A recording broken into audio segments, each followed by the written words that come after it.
want to talk to you about Netflix as a partner. Obviously a powerhouse in the distribution and creation field.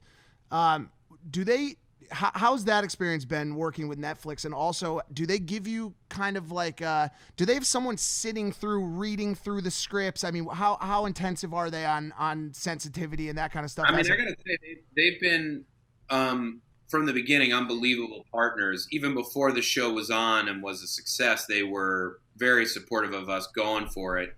We've gotten like over the 5 seasons now that we've basically written and voiced. Season 4 is coming out, but we've already written season 5. And I mean, over the 5 seasons, we've probably had like 3 notes, like 3, like wow, you need to nice. wow. Not like there's a bit in season 1. There's Andrew there's a wet dream episode where Andrew stops jerking off because he like has a girlfriend and now he's scared to jerk off to the girl he liked because he feels like she doesn't deserve it. Like he's and his hormone monster's like, you got to do it, Andrew. And he won't. And so he has a wet dream in it, and there's like this crazy. It's the science fair episode, and Rick, like who's Coach Steve's hormone monster, and then Nick's who's like, oh, I love Rick. Like whatever he's saying, like he, so he's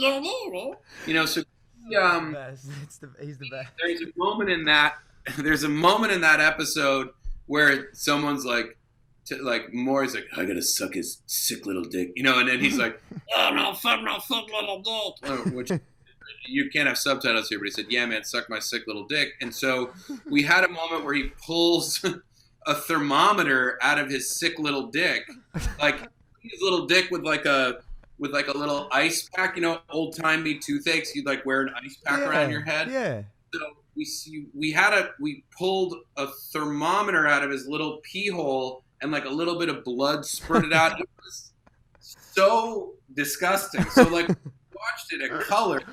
There are various stages of like rough draft, black and white, like an animatic, and then we got it at color. And we saw it at color, and we were like, oh, boy. And then Netflix was like, hey, guys, how do you guys feel about when he pulls the thermometer out of his sick little dick? And we were like, they were like, we were thinking, and we're like, yeah, we're going to cut that. And they're like, yes, we would like you to cut that. So, like, we were like, fair enough, Netflix. We'll cut that. And then a couple of similar kinds of things where we were like, yeah, that's fair. Like that's not crazy that you don't want to air that. Right. They're not like make or break, like macro issues with the episodes. They're more just like individual scenes that they have. They've been, I mean, I think, again, not trying to like brag, but when we come to them with an episode, it's, they come to the table reads, they watch the screeners, the animatics, and they really leave us alone. I think because that was their ethos when we got there, and I think we've proven ourselves to be like, let's call them responsible partners inside of what we make, and so they're happy to be like, great, go ahead, so we've been very, very fortunate, and it'll be interesting, making stuff in other environments. I'll have to get used to getting notes again, but for right now, they're crazy. They've been crazy good for us to work with. I'd have to imagine it's part of the reason Netflix is such a powerhouse, man. Where you can let the creators create, and the artists be artists and just do their thing. And it's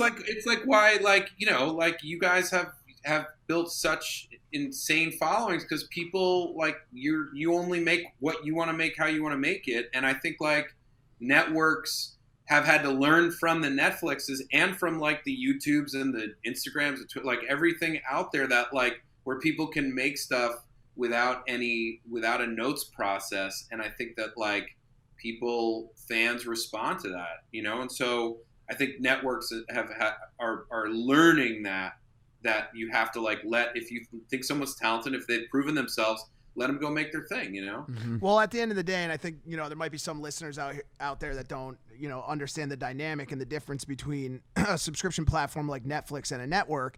networks at the end of the day will be at the behest and at the hands of the advertisers and the heads of network. And so until Netflix, obviously with a subscription model, if someone finds fault with something you do on Big Mouth, they simply unsubscribe. You lose one user and you continue on with your 500 million user base. And so that gives them that power to allow you guys to create the way you want to create, which we love. We love that. Yeah, subscription model. They were way ahead of the curve.